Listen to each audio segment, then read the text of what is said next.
Okay, let's unpack this.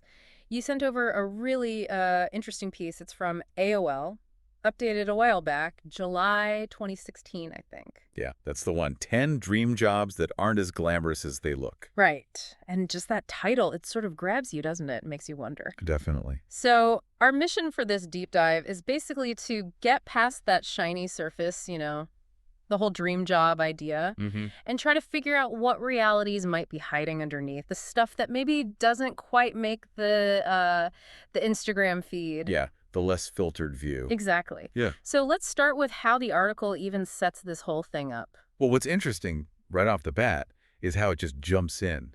It plays on those jobs we all kind of daydream about sometimes. Totally. It literally kicks off asking, like, who wouldn't want to be a travel writer? Right. Getting paid to see the world. Or the other one, a celebrity assistant, hanging out with famous people, the excitement. Yeah, it picks these really potent examples because they tap into, like, common fantasies, right? Travel means freedom, discovery. Hmm. Celebrity assistant implies access, glamour. They seem almost universally appealing, at first glance anyway. Absolutely. But then the article does this quick, almost like a pivot. It follows right up saying, okay, yeah, there are perks, definitely perks. But even these jobs, these dream jobs, they aren't perfect. Which is smart. It acknowledges why we're drawn to them, Right. but immediately signals, okay, let's get real here for a second. Mm. It avoids sounding, just negative or like it's trying to burst everyone's bubble entirely. Yeah, and here's something I thought was really key. It makes a point of saying the people they actually feature, all 10 of them, they love their careers. They wouldn't change them. Hmm. That's crucial. But they still have those work sucks moments, just like anyone else, so it's not like a takedown piece. Precisely. It reframes it. It's Right. not about, haha, these jobs are secretly terrible. It's more like, hey, every job, even the ones that look amazing from the outside, has its tough parts, its mundane bits. It makes it more human, I guess. Yeah, exactly. It normalizes the challenges. Which kind of gets to the heart of what we want to explore here for you, the listener. The article says it covers 10 specific jobs. Now, this intro bit we have, it doesn't list them all out. Leaves you hanging a bit. Right. But those first two examples, travel writer, celebrity assistant, they give us a pretty solid idea of the type of job they mean. Absolutely. I mean, take travel writing. You picture what? Exploring markets, hiking mountains. Sipping coffee in Paris, getting paid for it. Yeah. But then you think, okay, there's probably constant pitching for work, right? Maybe unstable income. Yeah. Lots of hours alone, writing, editing, after the fun part. Loneliness on the road, maybe. Logistics, nightmares. Could be. It's not just the highlight reel. The glamorous image often skips over the sheer slog involved sometimes. Right. And the celebrity assistant thing, okay, sounds cool, rubbing shoulders with stars. Hmm. But the reality, I mean, you can imagine, right? Crazy long hours, unpredictable schedules. Running errands that are maybe not so glamorous. Totally. Yeah. Dealing with potentially very demanding people. Yeah. Being on call 24/7. It's a support role. Yeah. Fundamentally, probably involves a ton of unseen effort, just keeping things running smoothly. So, okay, we don't know the other 8 jobs for sure from this snippet. Right. But based on those 2, we can sort of guess the territory, can't we? Jobs with big public appeal, jobs that get romanticized a lot. Yeah, you could probably guess others might be in, like, creative fields. Fashion, music, Hmm. maybe something in sports. Or jobs that just sound prestigious. Sounds about right. And the article uses those initial shiny bits, visiting interesting places, hanging out with celebrities, to really set up the contrast. It's that gap, isn't it, between the dream and the daily reality? That's the interesting part. And I think this is where it gets really relevant for you listening, if you're someone who likes to look past the surface. Well, it encourages a more critical eye, doesn't it? Yeah. Even just this introduction, we get bombarded with these idealized pictures of jobs on social media, in movies. Everywhere. Yeah. And this just gently says, hang on, maybe dig a bit deeper than the shiny description. Right.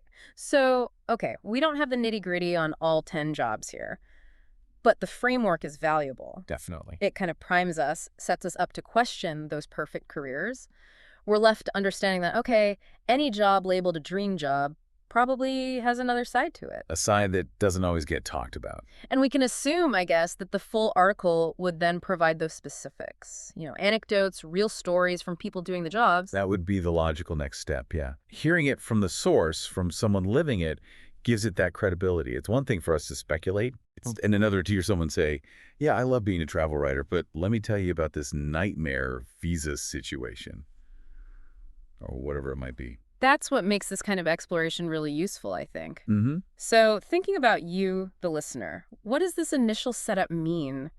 Even without all the details, it acts like a filter, maybe? Yeah, or just Hmm. a prompt to approach those glossy career images with a bit more skepticism, Hmm. or maybe just curiosity, healthy curiosity. Healthy skepticism. I like that. And if you think about it more broadly, it's just a good lesson in managing expectations, Uh-huh. right? Not just for careers, but maybe lots of things. True. The image we see, the story we're told, it's often, curated, polished, realizing there are always complexities underneath. Hmm. It just helps you make more informed choices, maybe have a more realistic view. Absolutely. It's a solid reminder that any role that looks super appealing, travel, fame, creativity, whatever the hook is, So, it's almost certainly going to involve hard work, routine stuff, moments that are just not glamorous at all. far from it sometimes. So this brings up a question for you listening as you think about maybe your own career path or just how you view different jobs out there. What are some of those jobs you hear talked about as dream jobs? And just take a second to think, what might be the less obvious, maybe more challenging parts of those roles? It's a good exercise, yeah. Looking beyond the shine. It's kind of a call to, do a little digging. Don't just swallow the popular story whole. Ask those, but what's it really like questions. Develop that more nuanced view of work. And hey, maybe appreciate the less glamorous bits of our own jobs a bit more, too. Huh. Yeah, maybe. Perspective, right? And ultimately, maybe it's actually comforting, in a way. How so? Well, it suggests finding a fulfilling career isn't necessarily about finding some job that's just like nonstop thrills and glamour. Okay. It's maybe more about finding work that aligns with what you care about, where you're actually willing to deal with both the good and the not so good bits. Yeah, that makes sense. Finding the right balance or the right set of trade-offs for you.